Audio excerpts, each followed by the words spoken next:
Good morning, students. Welcome to Praveen Vidyapeeth School. Now we are going to start chapter 2nd of class 10. Okay, बेटा देखिएगा chapter 2 self management skill. आज हम जानेंगे new topic पे skill needed to work independently. मैंने आप लोगों को बताया था कि स्वतंत्र रूप से वर्क अगर हम ज़्यादा करते हैं तो वो ज़्यादा अच्छा होता है, क्योंकि हम अपने फोकस को बहुत जल्दी अचीव कर सकते हैं, अपने टारगेट पर फोकस और कंसंट्रेट कर सकते हैं। तो हम एकदम फ्री होकर अपना वर्क कर पाएँ, इसके लिए कौन कौन से स्किल्स की ज़रूरत पड़ती है। मतलब आप ऐसा समझ सकते हो कि हम अपना वर्क स्वतंत्र रूप से किस तरीके से कर सकते हैं, उसके लिए किन किन पॉइंट्स की किन किन स्किल्स की नीड होती है वो हम यहाँ से जानते हैं। देखो फर्स्ट ऑर्गेनाइजेशनल स्किल।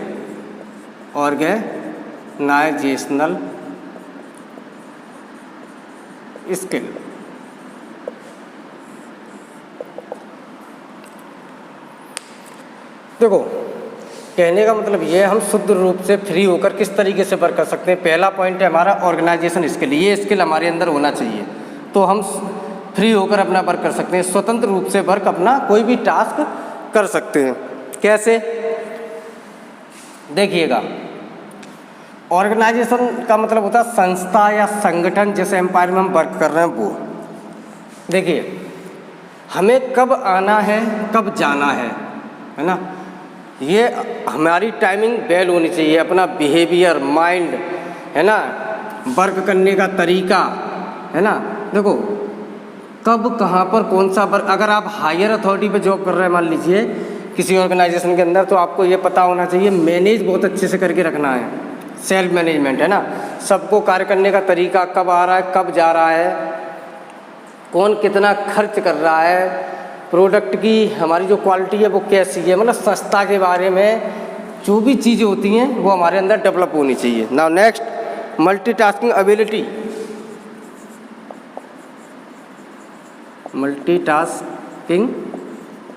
एबिलिटी। चलिए इसे जानते हैं हम।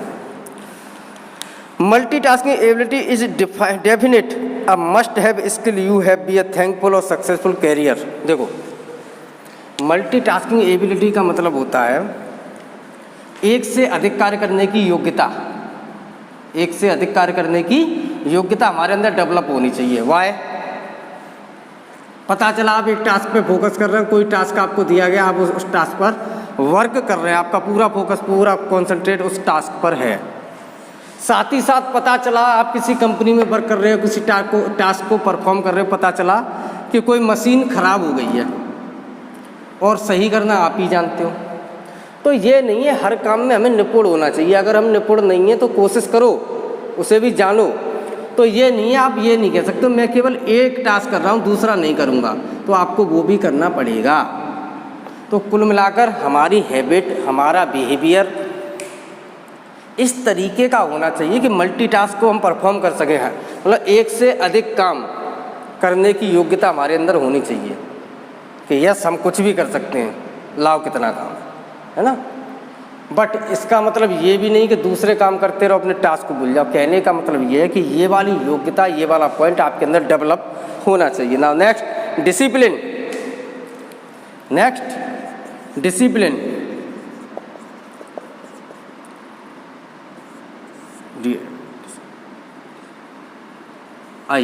Okay discipline. ना देखिए ये कह रहा है कि सेल्फ मैनेजमेंट स्किल बता रहा हूँ, अपने अंदर जैसे मान लो वर्क इंडिपेंडेंटली, शुद्ध रूप से कार्य करने का तरीका है ना। शुद्ध रूप से हम किस तरीके से कार्य कर सकते हैं, डिसिप्लिन का पॉइंट, डिसिप्लिन का गुण हमारे अंदर होना चाहिए है ना। एकदम वेल मेंटेन होनी चाहिए, डिसिप्लिन होने चाहिए, बिल्कुल टाइम टू टाइम वर्क होना चाहिए हमारा। Communication skill, fourth communication skill.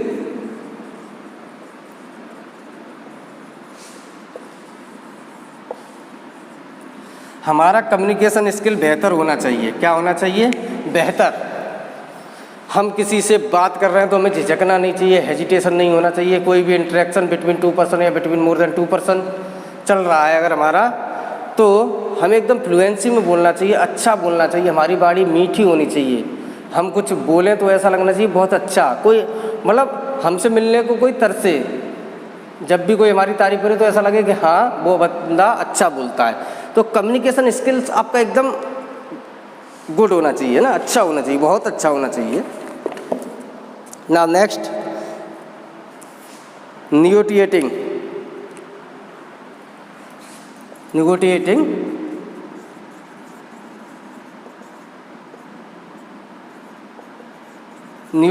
Skill, ये क्या होता है?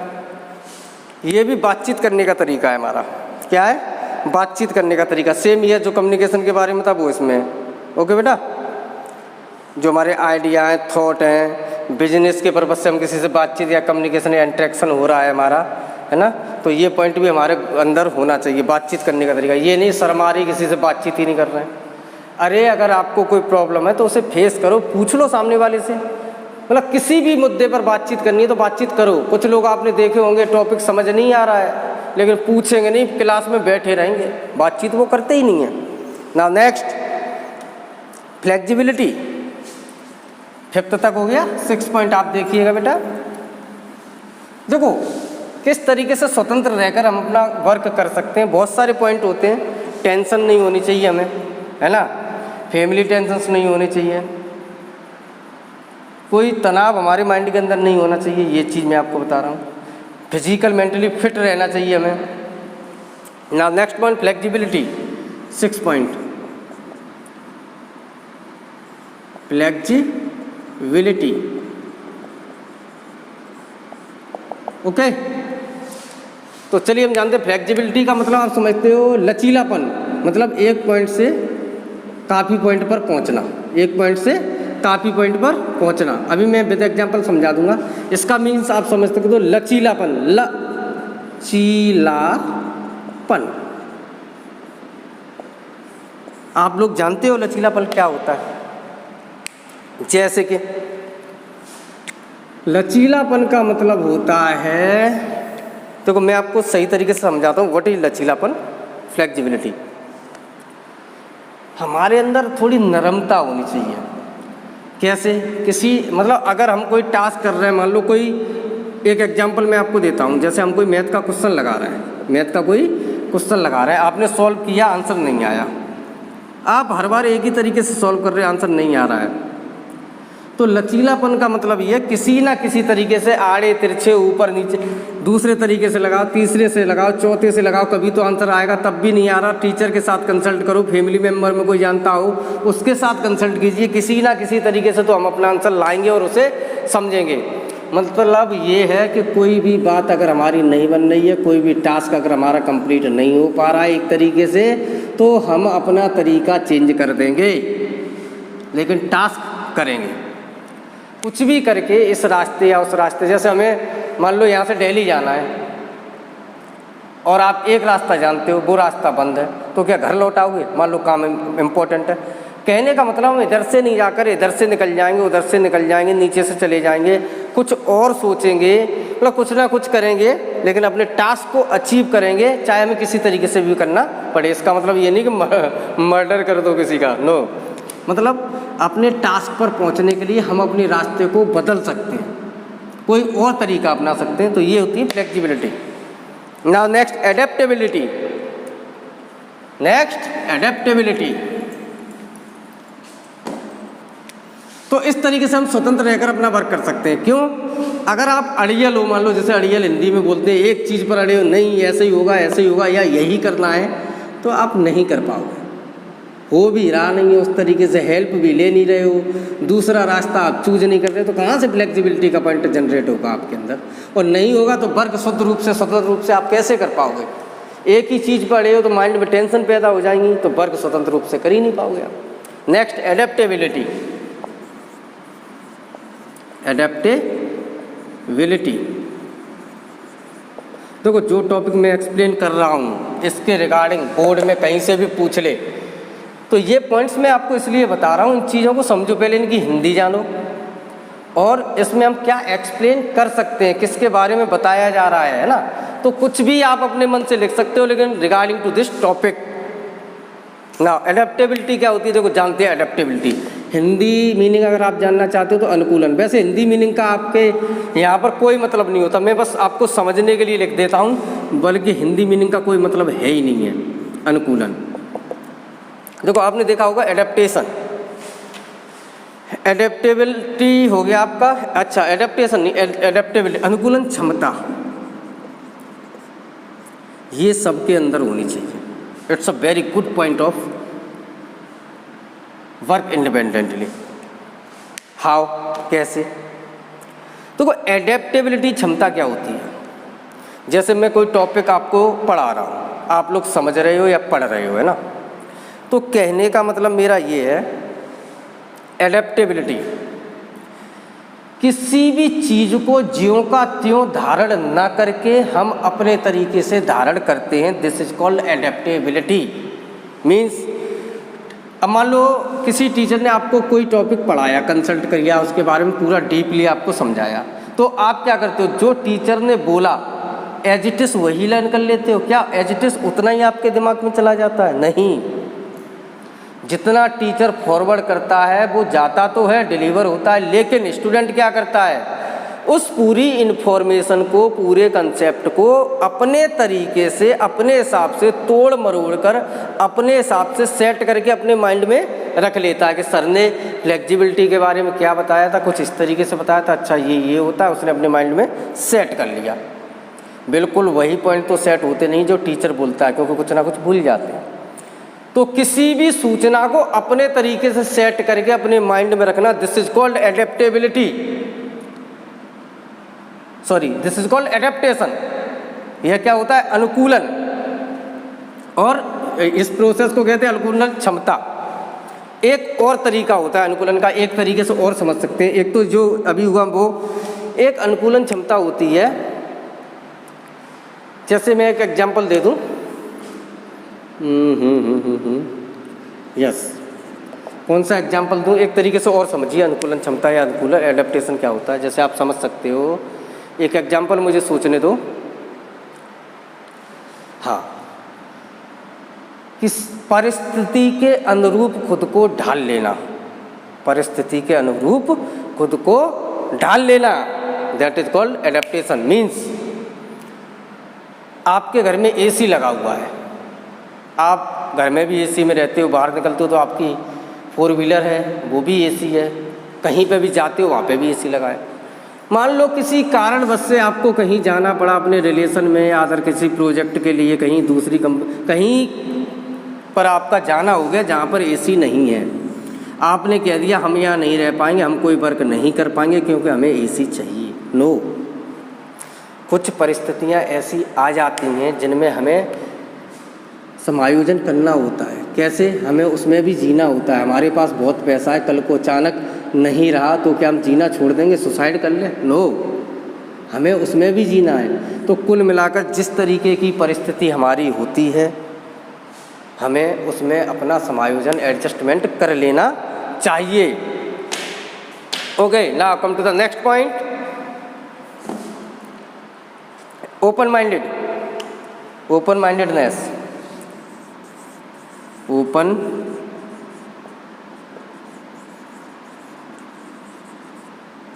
हमें खुले विचारों का होना चाहिए, कोई भी बात है हमें शेयर कर लेनी चाहिए एक दूसरे से, जिससे कि कोई ना कोई रास्ता ही निकलता है। कोई भी टॉपिक हो, अगर आप ओपन माइंडेड बात कर रहे हो तो हमेशा कन्फ्यूजन, टेंशन्स, इधर का उधर करना, इन सब चीज़ों से हम बचे रहते हैं। हमेशा खुले विचार के होने चाहिए, हमें बातें एक दूसरे से शेयर करनी चाहिए ऑलवेज, है ना। इससे क्या होता है, हम फ्री रहकर वर्क कर सकते हैं। आपको कोई टेंशन आप शेयर कर रहे हो तो आधी टेंशन्स कम हो जाती है, सामने वाला कुछ तरीका भी बता देता है कि भाई ऐसा काम कर लो तो आपकी थोड़ी टेंशन्स कम हो सकती है ना। तो हमें खुले विचारों वाला होना चाहिए। Now next, self awareness. Next point is self awareness. Awareness means क्या होता है बताओ? जागरूकता, अपने बारे में जाने, अपने बारे में जाने, यही होता है सेल्फ अवेयरनेस। Self awareness. ये मैं आपको क्या बता रहा हूँ बताओ। आप एक अच्छा सेल्फ मैनेजमेंट कब कर सकते हो, सब उसी के अंडर ये सब टॉपिक आ रहा है। ये सब क्यों आ रहा है? सेल्फ अवेयरनेस का पॉइंट हमारे अंदर होगा, हम अपने आप को जानेंगे। देखो हमारा बिहेवियर, हमारी थिंकिंग है ना, हम इन चीज़ों को समझेंगे, हमारी पर्सनैलिटी के बारे में जानेंगे। दूसरे लोगों से हम बात कर रहे हैं तो उनका क्या फीडबैक है, उनका क्या रेस्पॉन्स है हमारे लिए। हम अपनी स्ट्रेंथ को जानेंगे, हमारी ताकत क्या है, हमारी वीकनेस क्या है। तो हम अपने आप को ऑल ओवर जानेंगे। अपने आप के बारे में अलर्ट रखना, सब कुछ पॉइंट अपने बारे में, अच्छाई बुराई, कम्युनिकेशन, सब चीज़ के बारे में, अपने आप के बारे में खुद पूर्ण रूप से मालूम होना चाहिए। तो हम क्या कर सकते हैं, एक अच्छा सेल्फ मैनेजमेंट दे सकते हैं। तो यही होता है सेल्फ अवेयर, है ना। देखो सेल्फ अवेयर थोड़ा समझ लो, मैं बता दूँ। Self awareness help in knowing awareness better. Self awareness हमें ये बताता है कि हम कितना अच्छा कर सकते हैं खुद के। जब हम खुद के बारे में, जैसे मान लो हमने जाना कि हम इन पॉइंट्स में निपुण हैं, हम ये पॉइंट्स हमारे बहुत अच्छे हैं, मैं ये कार्य बहुत इजीली बहुत अच्छे से कर सकता हूँ, है ना। तो उस फील्ड में कभी भी कोई नीड होगी तो आपको बुलाया जाएगा, आपसे पूछा जाएगा, या आपको वो वर्क दिया गया तो आप उसे बहुत अच्छे से कर सकते हो। तो खुद के बारे में जानना, खुद की एक एक चीज़ पता होना, है ना। It is to be conscious to our strength. ये क्या होता है, ये हमारी, देखो इससे क्या फ़ायदे होता है सेल्फ अवेयरनेस से।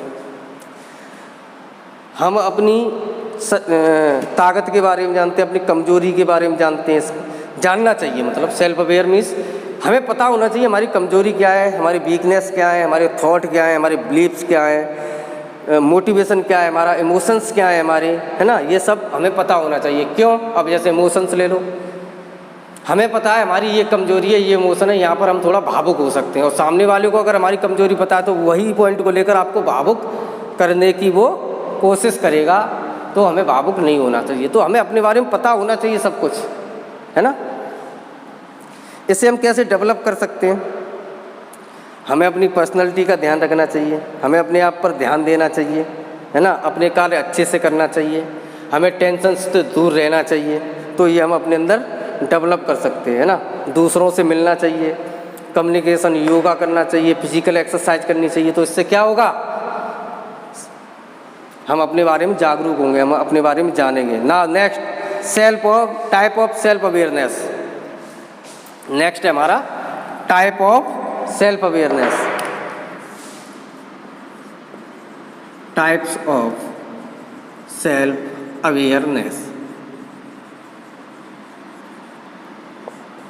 सेल्फ अवेयरनेस के टाइप्स कौन कौन से हो सकते हैं, आइए जानते हैं। मैं पहले नोट कर देता हूं, फिर आपको एक्सप्लेन करूंगा। First, self awareness of strengths, self awareness of strength,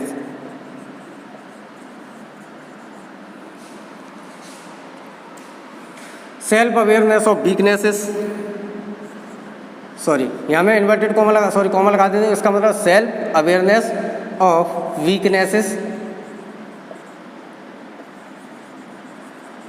next, self awareness of flaws, self awareness of flaws, FLAWS। Next, fourth, self awareness of emotional triggers, emotional triggers या प्रॉब्लम लिख लो, चलो emotional problem. Okay, now come to the point. यहाँ बताया गया कि कितने प्रकार के सेल्फ अवेयरनेस के टाइप्स होते हैं। टाइप्स सेल्फ अवेयरनेस के प्रकार। First, self awareness of strength, self awareness of strength. देखिए इसमें क्या है, strength, sorry you should be aware of our strength. इसमें क्या है, हमें अपनी ताकतों के बारे में जानना चाहिए। Discover them paying attention on the work, है ना। हमें अपनी ताकतों को खोजकर इन पे थोड़ा ध्यान देना चाहिए। To work at hand and how well you are able to perform, है ना। इन्हें अपने हैंड में लेना चाहिए, देखना चाहिए क्या हम इन्हें परफॉर्म कर सकते हैं, हम इन्हें बहुत अच्छे से कैसे परफॉर्म कर सकते हैं। Now next, this will give you an idea of your strength and what kind project you should do. देखो, हम अपनी ताकतों के बारे में जानकर, है ना, अपने सेल्फ अवेयरनेस पॉइंट को काफ़ी अच्छा बना सकते हैं। ऐसे ही हमारा होता है वीकनेसेस, हम अपनी कमजोरियों के बारे में जानकर, अभी मैंने बताया था वही टाइप्स हैं। फ्लॉज क्या होता है, जैसे दोस्त, त्रुटि, है ना, इसका क्या होता है, हम अपने दोस्त के बारे में क्या क्या हम गलतियां करते हैं, क्या क्या हम और अच्छा कर सकते हैं, खोज, इन सभी पॉइंट्स के बारे में जानकर हम सेल्फ अवेयरनेस को बढ़ा सकते हैं। ये प्रकार है, इसमें ज़्यादा कुछ नहीं है, बस टाइप्स पूछेगा। इमोशनल प्रॉब्लम, इसमें क्या है, everyone has some trigger points that make aggressive, है ना।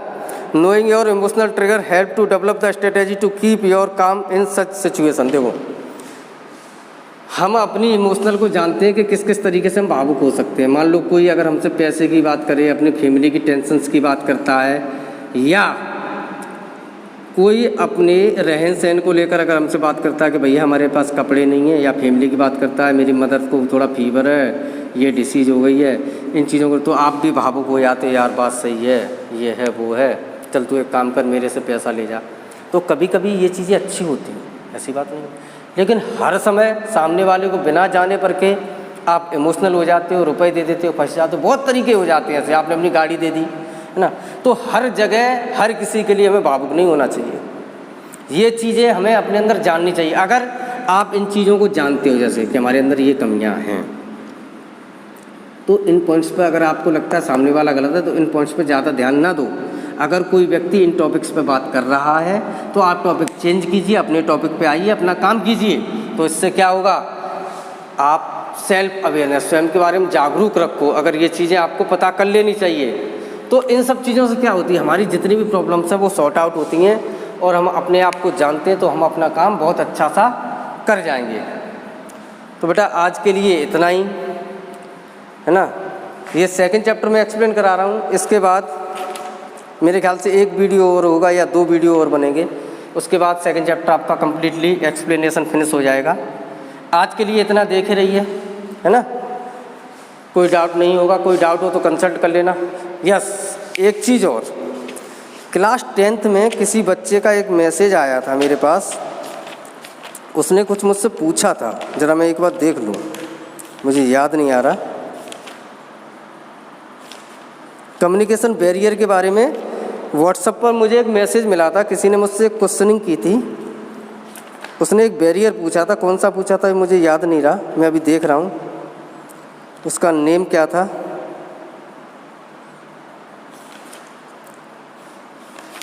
कम्युनिकेशन बैरियर किसी ने पूछा तो था। Yes, ambiguity. देखो मैं आपको एक चीज़ यहाँ पर और एक्सप्लेन कर दे रहा हूँ, वो देख लीजिएगा। किसी ने मुझसे पूछा था एम्बिग्युइटी बैरियर, ये मैं अलग से बता रहा हूँ, ये चैप्टर फर्स्ट का है, ये चैप्टर सेकंड से कोई लेना देना नहीं है। मतलब जब फर्स्ट चैप्टर में किसी ने मुझसे ये पूछा था, मैं बताना भूल गया था, तो मैं बता रहा हूँ एम्बिग्युइटी बैरियर क्या होता है। एम्बिग्युइटी, GUITY बैरियर, किसी ने क्वेश्चन किया था एम्बिग्युइटी बैरियर्स क्या होते हैं। देखिए ये मैं आपको बता रहा हूँ, टाइप्स ऑफ कम्युनिकेशन बैरियर मैंने चैप्टर फर्स्ट में आपको पढ़ाया था, टाइप्स ऑफ कम्युनिकेशन बैरियर। तो एम्बिग्युइटी बैरियर हमारा क्या होता है, अस्पष्टता। कम्युनिकेशन क्या होता है, कम्युनिकेशन के बारे में बात हो रही थी चैप्टर फर्स्ट में। एक तरीके से बॉन्ड बनाना, हमें अपने विचारों को एक स्थान से दूसरे स्थान पर भेजना, फिर उसके विचारों को और भावों को समझना, कम्युनिकेशन होना, इंटरेक्शन होना। तो इसमें ये बताया गया, if the message is not clear and expressed in poor way, यदि आप कम्युनिकेशन कर रहे हैं तो आप जो भी बातचीत कर रहे हैं या रिटर्न में भेजा कोई लेटर, आपने जो कुछ भी लिखा वो एकदम स्पष्ट होना चाहिए, क्लियर होना चाहिए, अस्पष्ट नहीं होना चाहिए। इसका मतलब होता है अस्पष्टता। अस्पष्टता मीन्स कम्युनिकेशन में हमें कहीं पे भी अस्पष्टता नज़र नहीं आनी चाहिए, पता चले मैसेज क्लियर ही नहीं है, जो जानकारी हम देना चाह रहे हैं वो पूरी ही नहीं है ना।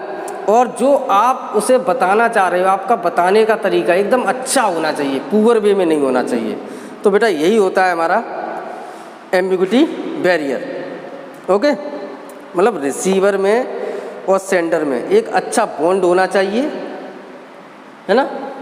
मैसेज बिल्कुल क्लियर होना चाहिए, अस्पष्टता की कोई बात नहीं होनी चाहिए, चाहे वो रिटन कम्युनिकेशन हो, चाहे ओरल हो, चाहे वर्बल हो, है ना, कोई सा भी, चाहे विजुअल हो, सब कुछ एकदम क्लियर और स्पष्ट होना चाहिए। तो इसी के साथ ये मैंने जो आपका फर्स्ट चैप्टर में क्वेरी थी उसके बारे में बताया है, इसी के साथ मैं वीडियो को समाप्त करता हूँ। Thank you very